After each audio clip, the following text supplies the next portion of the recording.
दोस्तों, क्या आपने कभी सोचा है कि एक चुनाव जो हर तरफ से हंगामे में घिरा हो, जहां ईवीएम की चोरी, वोट की लूट और हर तरह की गड़बड़ी के आरोप लग रहे हों, वो कैसे बीजेपी की झोली में गिर गया?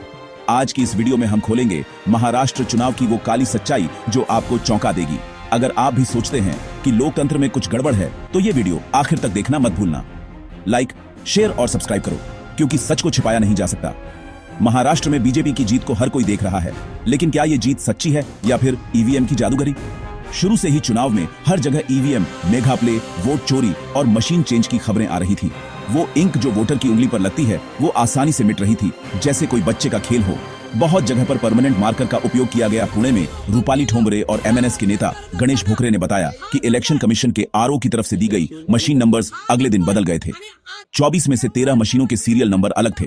अगर टेक्निकल ग्लिच है तो 27 में से 13 में कैसे? और अगर इश्यू था तो उम्मीदवारों को सूचित क्यों नहीं किया गया? लोग चुनाव आयोग पर सवाल उठा रहे हैं, लेकिन जवाब आ रहा है बीजेपी से। क्या ये संयोग है या साजिश? नाला सुपारा में प्रचार के लिए पवन सिंह को लाया गया, जो बोलता है, ये हुआ कि हम महाराष्ट्र में रहते हैं, काम करते हैं, तो हमको मराठी आना ही है, आना ही चाहिए। बट मराठी नहीं आती, नहीं बोलता हूँ, और मैं वहाँ काम भी करता हूँ और करूंगा। क्या ऐसे में मराठी वोट मिल सकते हैं? सोलापुर में एमएनएस के एक उम्मीदवार की हत्या कर दी गई, और वो हत्यारी विपक्षी बीजेपी नेता थी जो जेल से चुनाव जीत गई। बीजेपी के हर जगह पैसे बांटे जा रहे थे, वीडियोस सामने आए। क्या ये सच्चा फेयर चुनाव था? मुंबई में प्रचार करने अन्नामलाई जैसा इंसान आया, जिसका बयान था, बॉम्बे महाराष्ट्र का हिस्सा नहीं, ये इंटरनेशनल सिटी है। जिस मुंबई के लिए महाराष्ट्र के 107 लोगों ने अपनी जान दी, गुजरात को 60 करोड़ देने पड़े, इतने आंदोलन हुए, उसी मुंबई के चुनाव में मुंबई के खिलाफ बोलकर कैसे जीत सकते हैं? सोशल मीडिया पर हर जगह बीजेपी की जीत को झूठ और वोट चोरी बताया जा रहा है। सब लोग बीजेपी के खिलाफ बोल रहे हैं, तो इन्हें वोट दिए किसने?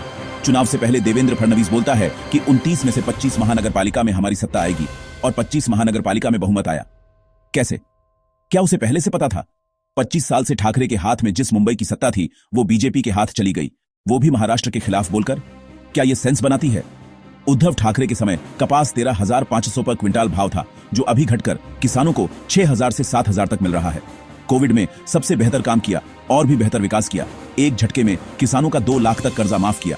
एमएनएस और शिवसेना यूबीटी की 18 साल बाद युति हुई, फिर भी वो चुनकर आए, जिन पर मराठा मोर्चा के वक्त लालबाग का अन्न छत्र बंद करने का आरोप लगा। किसी भी नेता को खुला चैलेंज देता हूं कि अगर तुम्हारे अंदर दम है तो मैं मराठी नहीं बोलता हूं, महाराष्ट्र से निकाल के दिखाओ मुझे। निरहुआ जो बीजेपी की तरफ से बोलता है, उसने चैलेंज दिया कि मुझसे मराठी बोलकर दिखाओ, तो उसकी पार्टी को बहुमत कैसे? कुछ घपला लगता है। जो हिंदुत्व के जोर पर चुनाव लड़ते हैं, उन्होंने एआईएमआईएम के साथ अकोट में युति की, उर्दू में अपने पक्ष के विज्ञापन प्रिंट कराए। एक बीजेपी का नेता जो बोलता है, मराठी मेरी माँ है और उत्तर भारत मेरी मौसी है, एक वक्त माँ मरेगी तो चलेगा, लेकिन मौसी नहीं मरनी चाहिए। ये बयान के बाद भी महाराष्ट्र में बीजेपी आना कितना योग्य लगता है? हाल ही में हिंदू वोटों पर आने वाली पार्टी के खिलाफ धीरेन्द्र शास्त्री जैसे बाबा खुलकर सामने आए। आदिगुरु शंकराचार्य बीजेपी के खिलाफ बोल रहे हैं। हाल ही में बीजेपी ने मणिकर्णिका घाट, जो हिंदुओं की आस्था की जगह है, उसे चुनाव के ठीक पहले विकास के नाम पर तोड़ दिया। फिर भी बहुमत आखिर कैसे? बीजेपी जीती महाराष्ट्र में, लेकिन जश्न मनाए जा रहे हैं गुजरात और उत्तर प्रदेश में। संभाजी नगर के वार्ड 24 में वीबीए के 4 उम्मीदवार का पैनल चुन के आता है, लेकिन बीजेपी के एमएलए के प्रेशर से रिकाउंटिंग करनी पड़ी, तो 4 बीजेपी के लोग चुन कर आए।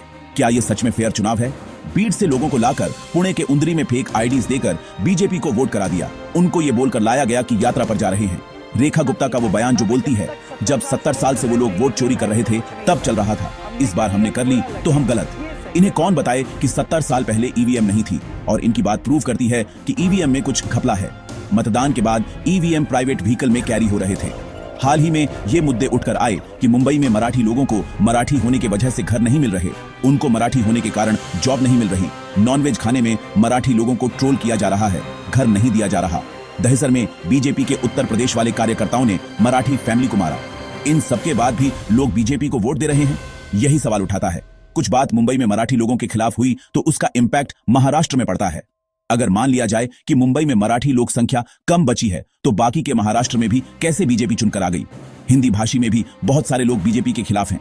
श्री राम पर भद्दे शब्दों में कमेंट करने वाले इस आदमी को बीजेपी अपने में शामिल करती है। जिस अजित पवार के खिलाफ देवेंद्र फडणवीस महाराष्ट्र के सीएम बैलगाड़ी भर के प्रूफ लेकर कोर्ट चले थे, उनके करप्शन दिखाने, जिनपे 70,000 करोड़ के करप्शन का आरोप है, उन्हीं के साथ युति में आज बीजेपी महाराष्ट्र में बैठी है। बदलापुर में एक उम्मीदवार पे छोटी बच्ची के रेप के चार्ज थे, उसे उम्मीदवारी दी गई। एमएनएस ने लोगों की नजर में लाकर दिया, वरना उस पर किसी का ध्यान नहीं था, और बाद में बीजेपी ने उसे पीछे हटने बोला। कहीं बूथ्स पे तो चुनाव आयोग के अधिकारी ही भाजपा का प्रचार कर रहे थे। भाजपा के ऐप से लोगों को पर्चियां काट कर दे रहे थे, जो इलीगल है। अगर महाराष्ट्र ने सच में इन्हें चुना होता बहुमत से, तो क्यों महाराष्ट्र के कुछ जगह पर ही खुशी दिख रही है, वो भी भाजपा के कार्यकर्ताओं की ओर से? क्यों क्रिमिनल्स को बीजेपी ज्वाइन करते ही क्लीन चिट मिल जाती है? मराठी मोर्चा के वक्त जिस पार्टी को पूरे महाराष्ट्र ने कोसा, वही आज बहुमत से चुनकर आई है। नासिक, मुंबई और महाराष्ट्र में बहुत जगह भाजपा के खिलाफ प्रदर्शन हो रहे हैं। हर ऑनलाइन पोल पर 70% ठाकरे और 25-28% बीजेपी को पसंद किया जा रहा है। तो आखिर इन्हें वोट मिले कहां से? एमएनएस के नेता गणेश भोकरे, उनकी पत्नी एमएनएस की ओर से खड़ी थी, लेकिन उसी वार्ड में जिस बीजेपी उम्मीदवार का नाम तक नहीं सुना, वह से वोट इतने मिल रहे हैं जितने एमएनएस वालों को नहीं। जिनके उस एरिया में 100-150 कार्यकर्ता हैं, उस जगह ही 50-60 वोट मिल रहे हैं। बीजेपी की ओर से निशिकांत दुबे बोलता है कि मराठियों को पटक पटक के मारेंगे, तुम लोग हमारी पैसों पे पल रहे हो, तुम्हारे पास कुछ नहीं है। ये सुनने के बाद बीजेपी को कौन सा मराठी आदमी वोट कर रहा है? और हर बार देवेंद्र फडणवीस इन सबके स्टेटमेंट्स को शुगर कोट करके बताते हैं। क्या सच्ची महाराष्ट्र की जनता अंधी है या फिर ईवीएम में घपला है? दोस्तों, ये सवाल हर महाराष्ट्रियन के मन में घूम रहे हैं। क्या चुनाव आयोग और बीजेपी की मिलीभगत से लोकतंत्र की हत्या हो रही है? अगर आपको लगता है कि ये सच है, तो कमेंट में बताओ और वीडियो शेयर करो। जांच की मांग करो, क्योंकि ये हमारा हक है।